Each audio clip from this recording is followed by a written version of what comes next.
David Antonelli, une réaction à ces résultats? Je ne suis pas surpris du tout, Raphaël.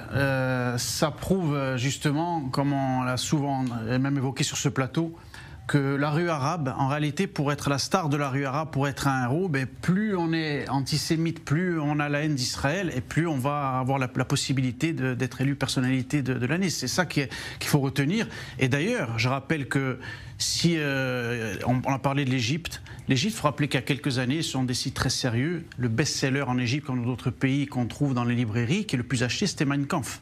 C'était pas un autre livre, donc il faut voir à quel point les codes socioculturels, combien la rue arabe est gangrénée par l'antisémitisme et la haine du juif, et donc je suis pas du tout étonné que ce soit Yehia Sinwar qui a été élu. Et juste pour rappel, pour répondre à Amir Badran tout à l'heure qui disait que entre guillemets les Palestiniens n'ont rien à perdre. Bien sûr qu'ils ont à perdre, parce que pourquoi Yehia Sinwar a été élu justement en personnalité arabe de l'année? Ils ont tout à perdre, ce que vous appelez les Palestiniens, parce que leur idée de colonisation de la terre d'Israël depuis 70 ans est en train d'échouer, et donc pour eux, bien entendu, ils sont en train de perdre, et pour eux c'est tout leur projet, toute leur idée qui est en train de s'écrouler. C'est même tout au niveau du dogme islamique qui est en train de tomber. Théologiquement parlant, le dogme islamique a pour volonté de se substituer à Israël et d'empêcher le peuple juif de revenir sur sa terre. Donc là vous êtes en train de perdre, et donc c'est ça qui les dérange. Et donc comme lui il incarne un petit peu cette philosophie là, Le peuple juif revient sur sa terre.